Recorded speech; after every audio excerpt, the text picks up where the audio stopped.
Romaine Bostick, alongside the illustrious Caroline Hyde, taking you through to the closing bell with the global simulcast. It starts right now. Tim Stenovec in the radio booth. His assistant, Carol Massar, joining him for one day this week. Welcome to our audiences. Can I take a letter from somebody? Across all of our Bloomberg platforms. Here on, I guess we could call it a record-setting day, at least for NVIDIA, a record high, and briefly a $4 trillion market cap. Yeah, briefly before dipping back down. But, you know, you take a look at the Mag 7. I'm looking at the Bloomberg Mag 7 Total Return Index, and you've got 6 of the 7 names all higher today. So if you want to know where some of the momentum is, and this is something we talked about with Gina Martin Adams, investors continuing to plow money into those kind of really mega cap tech names. That's where it seems to draw the most attention. Not looking like a record, though, for the S&P 500 today, Caroline. We are just about 0.3% from that all-time high that was reached back on July 3rd. So that record is safe for now. Safe. We wait to see what can catalyze it. I think the bond market has really spoken to the stock market today as well. The fact that those auctions went well, the 10-year catching that bid, the yields scream lower for the first time in about 5 days. Maybe that juices some appetite when it comes to the stock market. We should also point out, just looking at the cross-asset picture, you're seeing Bitcoin now back around that 111,000 level, and the VIX below 16 right now, and that raises a lot of questions as to whether people are ignoring potential risks and volatility out there in the markets. Makes me wonder if some of that risk could be in earnings, right? We're just, about a week or week and a half away? No, Carol. Tomorrow. Delta reports tomorrow. No, you know. Do you not pay attention about to this JP Morgan on Tuesday? Come on. You know when it unofficially starts. The earnings season officially kicks off tomorrow. Delta and Conagra set to report earnings. Meanwhile, here on the day, green across the screen for most of the major indices and averages here in the great United States of America. Dow Jones Industrial average higher by more than 200 points or 0.5%. The S&P 500 just shy of its record high, 62.63 and change, up about 0.6%. The Nasdaq Composite and Nasdaq 100 each up just a little less than 1% on the day. The Russell, believe it or not, that's your outperformer once again, and maybe that's a good sign, rallying 24 points or 1%. Yeah, that's kind of interesting to see that outperformance there. Hey, S&P, I'm going to go back to the big caps, if I may. 302 names in the S&P 500. Caroline, higher today, 200 to the downside, 1 unchanged. Meanwhile, I'm looking at the sector breakdown. If you're looking at the S&P, utilities lead the charge, up more than a percentage point, but you've got big old tech doing its groundwork as well. Communication services, of course, you fold them together, and that is why you've got NVIDIA, Meta, Amazon as your leaders of the pack from a points perspective. Consumer discretionary in the red, consumer staples, a little bit of energy too. All right, a lot of green there. I'm going to go back to something that Romaine mentioned earlier, and that's NVIDIA. It did top $4 trillion in market cap. First time for a company to do that ever. And we are seeing it, though. It did close at $3.9 trillion, so a little bit below that. But nonetheless, the stock up about 1.8% in today's session, up about 21% here in 2025. So a big milestone for that company. Meta Platform, another of the Mag 7. This one up about 1.7% in today's session. This was a top gainer in the NASDAQ 100. The company buying a minority stake in Luxottica. We've talked about this before, that relationship. Yeah, we talked about it yesterday. Oh. You weren't here. Sorry. Something's never changed. It's like it's just like. Are you getting flashbacks, Caroline? I gotta go. Now you know why she left the close and went to Bloomberg Tech.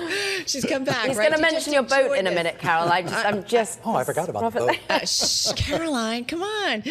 So anyway, deepening its commitment when it comes to the smart glass industry, according to folks in the know. So it looks like they've got just about 3% of the stake. I'm going to stop talking because apparently you talked about it yesterday. But I am going to the number one gainer in the S&P 500. That's AES. And this company up about 20% here at the close. So pretty much closing at its highs of the session. Bloomberg News, an exclusive reporting this morning that the company, it provides renewable power to tech giants like a Microsoft, exploring options, including a potential sale amid takeover interest. And this is, again, according to people with knowledge of the matter. So a lot of speculation, but nonetheless, investors definitely taking note of AES. Again, up about 20% in today's session. Investors also taking notes of cocoa prices. Have you guys seen cocoa prices?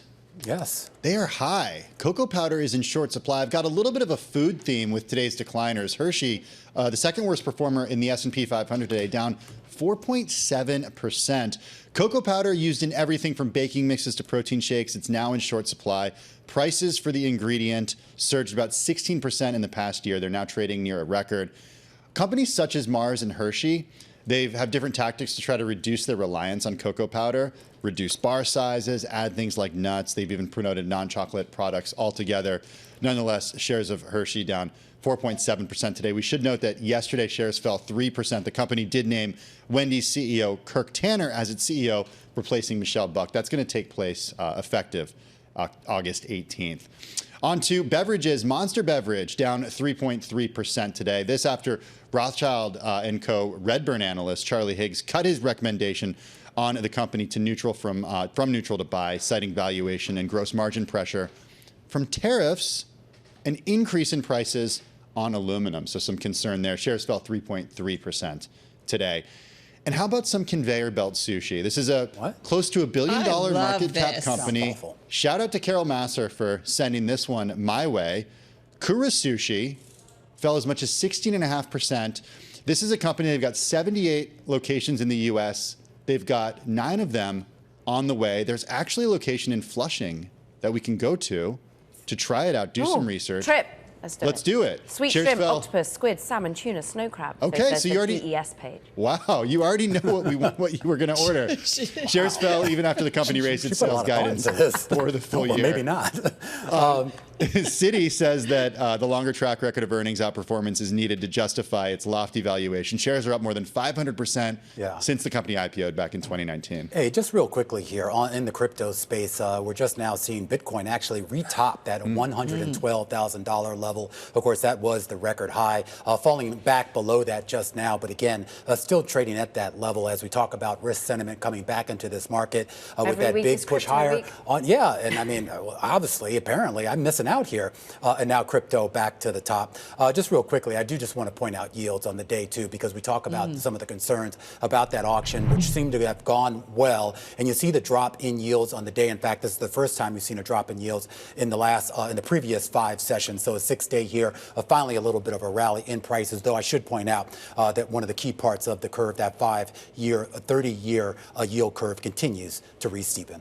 All right, folks, I solemnly swear that I have not lined up a job in private equity. And apparently Goldman is asking some of its analysts to do just that. They're talking to their junior bankers, and they basically want to have them confirm their loyalty on a regular basis so that they don't want them all of a sudden coming to work with them for a little bit and then leaving for a job in PE. Is that legal?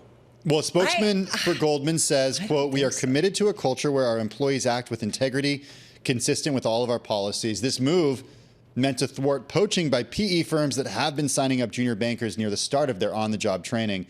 It's called on-cycle recruitment. Some buyout shops are even approaching newbies before they show up for their analyst programs." And it's one way of saving on training, isn't it? Like you go in, you get someone else to do it for you.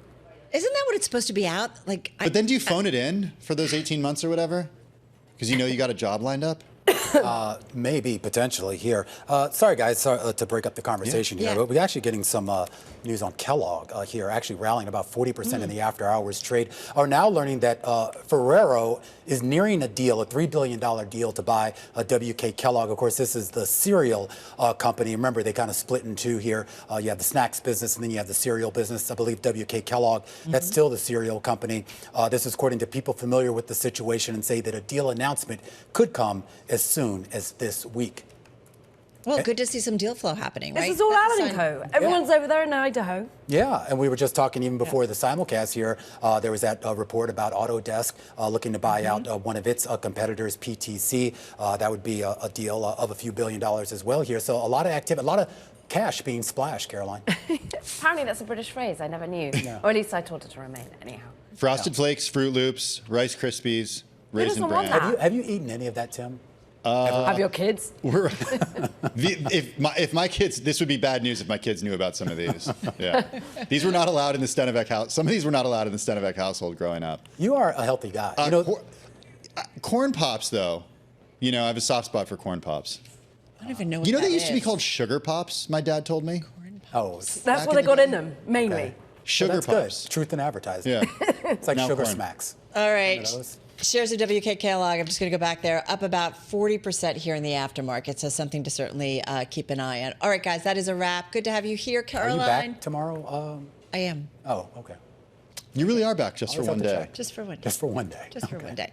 That's a wrap. Our cross-platform, radio, TV, YouTube, Bloomberg Originals. We do it all. Caroline and Romaine, of course, finishing up there and continuing on television. Tim and I back here on Bloomberg Business Week Daily on Bloomberg Radio. We'll see you again. Same time, same place tomorrow.